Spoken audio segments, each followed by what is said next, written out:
Hey everybody, we're back. It's your friend Will. It's the Memory Lapse, complete with changed name in game.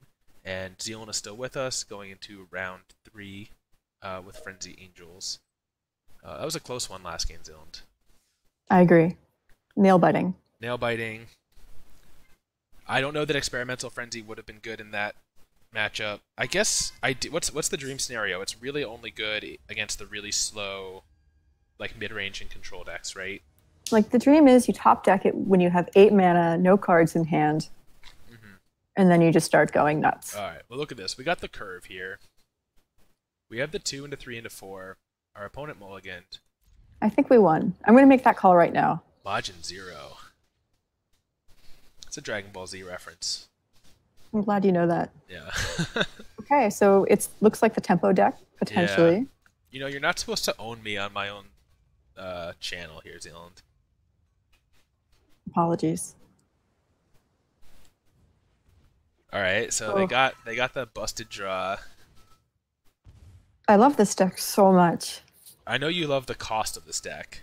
No, it's just it draws cards. It attacks with, puny creatures. It evades very well. Aurelia is going to be good. I think we're just going to go flyer into flyer here because the flyers can interact with them. I guess we're setting up. I know they run some number of exclusion mages usually, and we're setting up to get blown out by one, but I guess we need to force them to have it, right? Yeah. And we can just buy it back or like just replay it on the next turn. I think it's just the issue whenever they have mages into tricksters. Yeah. But we're not trying to interact with them here. They could have Essence. Oh, they probably have Wizard's Retort. No, Essence Scatter. Okay.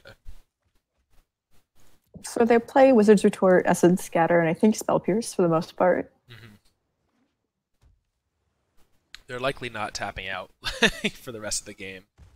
They're just gonna play. They don't need to. Yeah, they're just gonna play Fish Deck against us. So definitely the Deafening Clarion's good in this matchup. They can't counter it with a Storm Tamer, so they have to have some other form of interaction. Probably the Seal Aways. Pretty much everything is decent. And I think you just have to take out like a lot of the heavy end. Mm-hmm. It doesn't play well into a tempo game. I severely doubt that they block here.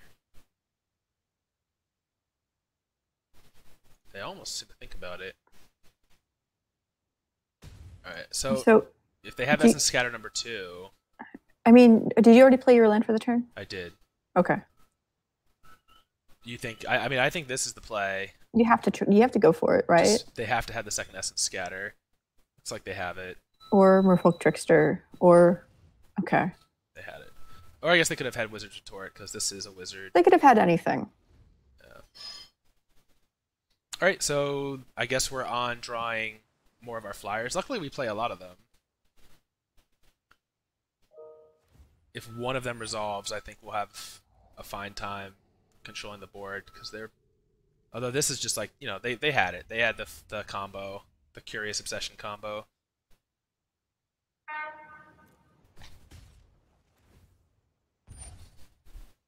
Not bad for 20 land deck. Yeah. Now we know what they're about too. So for next game, we know that like we definitely want to keep Lightning Strike in our opening hand because it's extremely disruptive for this type of deck.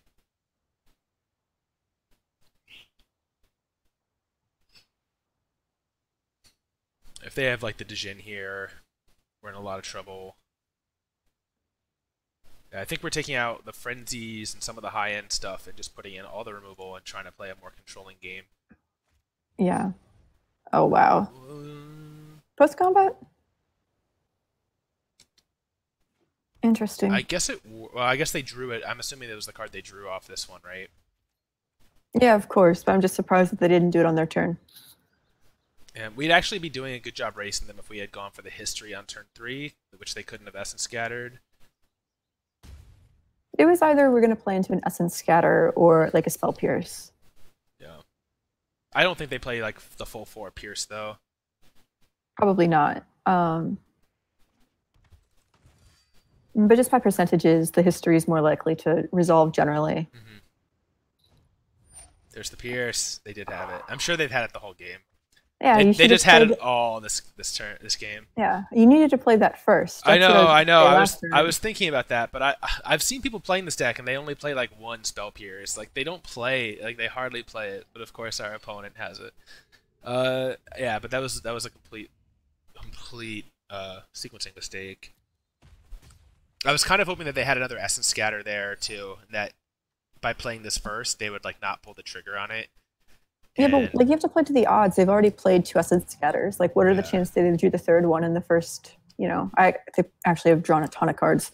Yeah, they've drawn so many cards, and they've actually had the best answer every turn. So the odds were 100% that they were gonna have it. All right, so interesting choice. Yeah, I'm not sure why they played that. I guess the only reason if I were them that I would play this is if I had a second one.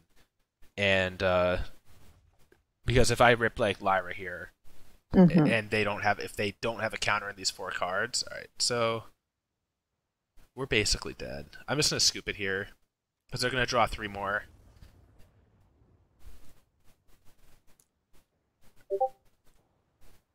All right, so Clarion, seal away, settle the wreckage. I think we want to keep all the low end stuff. Yeah. Ajani will be good. Shalai seems not great. Oh, or does it? I think it's good. I think. I just wonder if things like Conclave Tribunal are good. It's like very expensive. It's expensive, and it gets countered by a lot of things. I kind of want to cut these, and maybe like one Aurelia. I think that the Resplendent Angels are probably better than the Lyras, just because they come down on turn 3 to block. Yeah, I'm keeping them. I'm thinking. What about Aurelia though? Like, do you think cutting one of the 4 drops between Aurelia and Shalai? I guess Aurelia race is better, so maybe we cut one Shalai. What does Ajani do for you? Oh, in this matchup, probably not much. Yeah, let's cut Ajani. It also costs 4, and yeah, I don't think any of these modes will be very good. All right, so we're on the play. We know what they're about.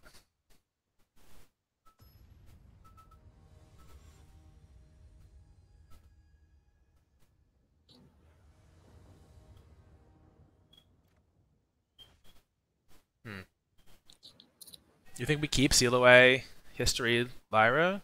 This seems okay. Sure. It's kind of marginal. I just don't know. I'm so worried to go to 6 with this deck because like every card counts so much. Like, you can basically cast anything in your deck except for the Lyra. Yeah. So if they go 1 drop here, this is fine because if they go if they end up sacking it to counter the seal away trigger, then it's the same effect for us. We'll see if they go for the same opener. Okay, that resolves. They have to have Spell Pierce here to super punish us. Nice. Okay, so that tells us that they don't have Spell Pierce at all. Yeah, that could honestly be game. right there. They also don't have Dive Down. Yeah, that's the other thing. So we have History into double Lyra now.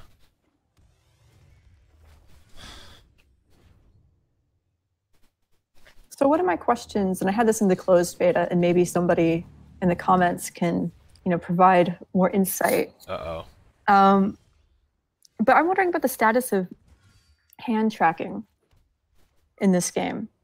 In what sense? And the fact that if I look at my opponent's hand, I know exactly what card they drew and where it is positioned in their hand. And so I can tell if the land that they played, they just drew off the top.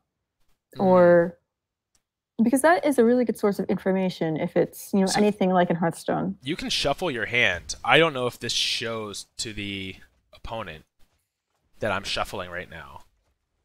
And if and when they ever add buddy matches, we'll have to test this Zeilend. Because this is exactly the type of thing where, like, okay, it would be very good to know. All right. So let's see. If we go here and they double block the Aurelia, it's pretty good for us, right? Yeah. Alright, they skipped. Okay. They thought we were trolling, trying to figure out where to put our Aurelia trigger. Alright, that felt pretty good. We interacted with them exactly once and they couldn't beat it. So let's go for that again. Let's try to top it. Let's try to interact with them twice this game. All right. Ooh. Ooh. Yes. You gotta pitch that. I gotta pitch this. Ugh. Also not good. They're down to 5 though. Oh. So I wonder if we keep this if they're at 5 and hope that they are stuck on, or they don't have like their enchantment. I mean, they need to have a creature, a land, and the enchantment in their 5-land hand. I'm gonna keep this. It's loose, but like they probably have it, right? Oh, they scried to the bottom. We'll scry that to the bottom. Okay. All right, so they kept a no 1-drop hand. Well, I'm guessing they just kept like the minimum viable hand here. I feel really bad for them. I don't. Okay. We're trying to spin it up and get some gold here, Zeilend. We're not about feeling bad for players who only have basic lands in their deck. What's your goal? 100K? I mean, I think we have like 8 or 10 weeks now until the next set drops. So my goal is to get well over 100K. I don't know how viable that will be because I don't know if I'm gonna like, you know, I guess it just depends on how robust this standard format is and how good it feels. Because like when we were playing pre-open beta and it was Kaladesh standard, it became a bit of a grind there for a while to play this format or to play the old standard. Alright, so I guess we're just going to drop Angel here. They can't... There's no 1-mana counterspell for this. It seems good. Alright, so they're on this tempo plan.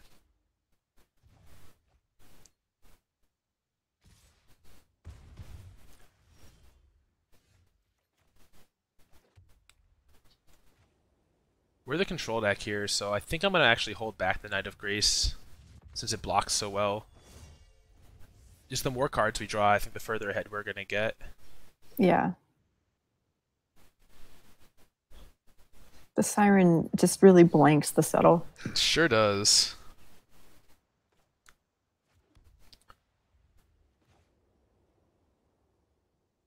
Next turn we get to pump Resplendent Angel though. An Exclusion Mage does not have flash.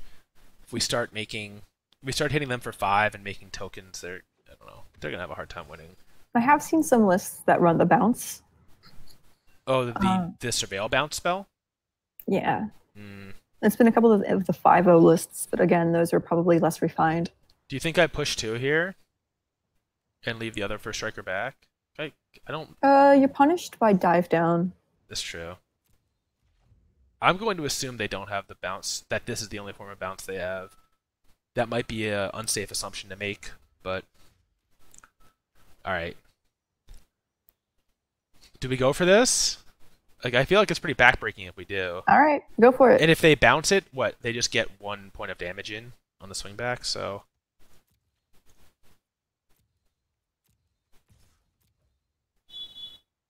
It's very important to make sure it's attacking first. We don't exactly have better to do with our mana? Okay. That's... They have nothing. They have no tricksters. Yeah, they're on air.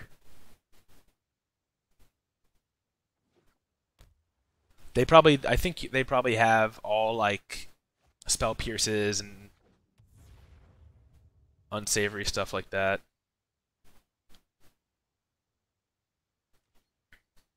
Well, the bounce spell costs 2, so we know we're safe from it again this turn. Mm-hmm. I think we just run the same play back. Yeah, we can get in with the 4/4 token too. If it trades, that's quite good. And if they double block, it's pretty good for us. We're not going to get another token out of it, but we get a 5-point life swing. And then we do get it. Oh, you're right. Because it has to be alive, yeah. I imagine they're gonna double block here. You do get punished by the dive down again. We do get punished by dive down. Oh, whoa. All right, they just have absolute 0.